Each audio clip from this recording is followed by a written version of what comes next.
November 12, 1996. Time, 3:55 p.m.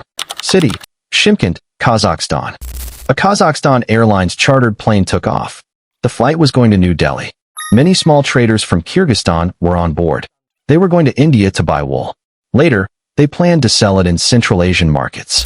At the same time, in Delhi's Indira Gandhi International Airport, a Saudi Airlines flight was preparing to take off. There were 289 passengers on board. Out of them, 231 were Indians. Most were blue-collar workers. Some were construction workers, others domestic helpers. They were going to Saudi Arabia to earn for their families. The Saudi flight took off from Delhi. That evening, air traffic controller VK Dutta was on duty. He was guiding both Saudi and Kazakhstan flights. He gave clearance to the Saudi flight for takeoff. A few minutes later, Saudi pilots reported, "We are at 10,000 feet. Requesting climb to 14,000 feet. Dutta allowed them. On the other side, the Kazakh plane wanted to land. Dutta instructed them, "Stay at 15,000 feet. Do not descend." Because the Saudi plane was flying at 14,000 feet. Minimum safety gap. Two planes must stay 1,000 feet apart vertically. On Dutta's radar screen, he saw two blinking dots, the two planes. Within minutes, he saw the dots moving closer. Suddenly, they merged into one, and then disappeared. Dutta realized something terrible had happened. Near Charki Dadri, about 100 kilometers from Delhi, people saw a huge flash of light in the sky. They heard a loud, thunder-like sound. Soon, burning debris started falling from the sky. The two planes had collided midair. It was India's first and deadliest midair collision ever.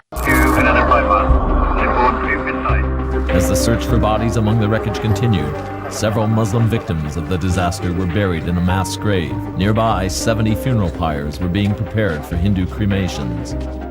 Investigators have started work on the flight recorders, these so-called black boxes of both aircraft, to find out more about what happened just before the crash. Even as a judicial inquiry ordered by the Prime Minister Mr. Devegowda begins its probe into the disaster, experts are looking at various theories that could have caused the tragedy. To understand this crash, we need to know how air traffic works. Airplanes don't fly randomly. There are fixed paths in the sky, called airways. Just like roads have lanes, airways are divided into air corridors. If there were only one lane for all cars, accidents would be frequent, right? Similarly, separate air corridors reduce risks.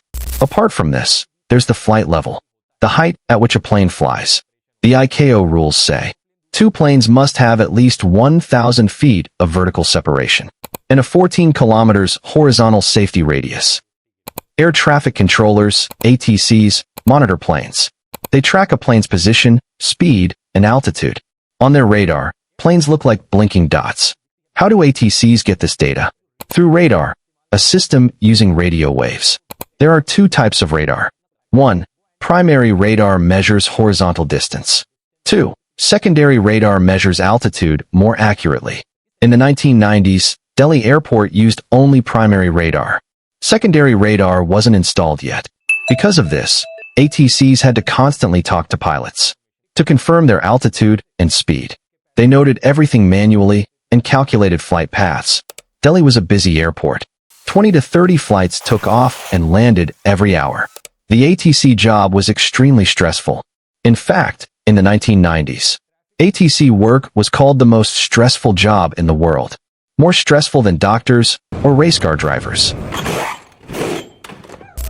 The disaster happened due to multiple mistakes. If even one mistake hadn't happened, this tragedy might have been avoided.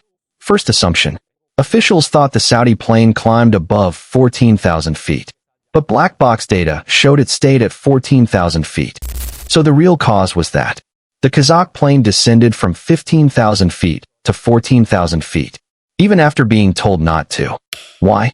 The Kazakh pilots misunderstood ATC instructions.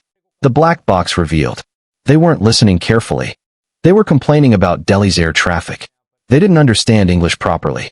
A radio operator was on board to translate ATC instructions into Russian, but he mistranslated. This language barrier became a major reason.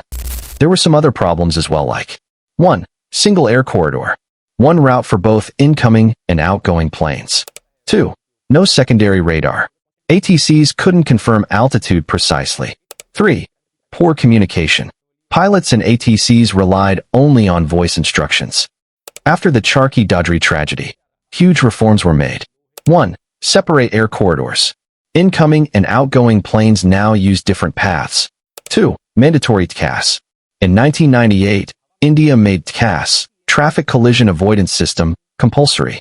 If another plane comes within 1,000 feet, alarms ring inside the cockpit. TCAS also guides pilots on which direction to fly. 3. Better radar systems. Secondary radars were introduced for accurate altitude tracking. 4. English proficiency rule. In 1998, India proposed an English test for pilots globally. Today, English is mandatory for international flights. These safety reforms worked. Since 1996, India has never seen another mid-air collision.